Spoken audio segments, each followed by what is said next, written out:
Praise the Lord. கர்த்தர் நல்லவர், அவர் கிருபை என்றும் உள்ளது. உங்கள் யாவரையும் இந்த காலை வேளையிலே சந்திக்க வைத்த என் தேவனுக்கு ஸ்தோத்திரம்.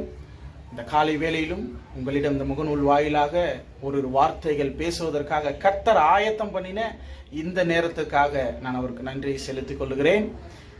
செல்ல பிள்ளையாய் உங்க மடியில் இருக்கிறேனே, எதுவும் என்னை பிரித்திட முடியாதே.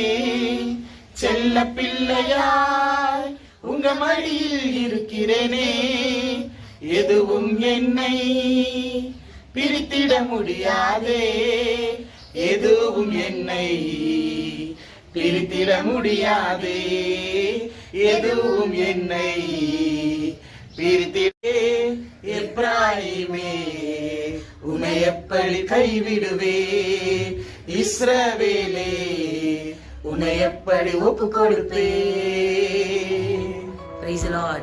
எப்ராயிமே உன்னை எப்படி நான் கைவிடுவேன், இஸ்ரவேலே உன்னை எப்படி நான் ஒப்பு கொடுப்பேன். இந்த காலை வேளையில கர்த்தர் உங்களுக்காக பேசுகிறார். ஒரு மனிதனுடைய கரத்துல உங்களை நான் ஒப்புவிக்க மாட்டேன். எந்த மனிதனுடைய கரத்துல நீங்க சிக்கி கொண்டு இருந்தாலும் கர்த்தர் இந்த நாளிலே அவர் உங்களை விடுவிக்கிற தேவனாய் இருக்கிறார்.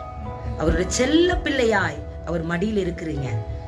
தாயும் தகப்பனும் ஒரு குறிப்பிட்ட வயது வரைக்கும் தான் நம்மளை சுமந்திருப்பாங்க தோளின் மேல. ஆனா இம்மட்டு வரை இந்த நாள் வரைக்கும் கர்த்தர் நம்மளை சுமக்கிற தேவனாய் இருக்கிறார். ஒரு நாளும் அந்த பாரத்தை அவர் இறக்கி வைத்ததே இல்லை. அவர் இறக்கி வைக்காததினாலதான் இன்றைக்கும் நாம் இந்த பூமியில சுகமாய் வாழ்ந்து கொண்டிருக்கிறோம். அவர் ஜீவனுள்ள வார்த்தையை விசுவாசிங்க, அவர் வார்த்தையை பிடித்து கொள்ளுங்க, அவர் காட்டுகிற வழியில நடத்துங்க. இந்த 8 மாதத்தை வழி நடத்தின என் தேவன் இந்த 9வது மாதத்திலும் புதிய அற்புதங்களையும் அடையாளங்களையும் உங்கள் வாழ்க்கையில அவர் செய்து முடிப்பார். உங்களை ஆசீர்வதிப்பாராக. ஆமென். கேட்ட அத்தனை வார்த்தைகளுக்காகவும் கர்த்தருக்கு நன்றி செலுத்துவோம். God bless you.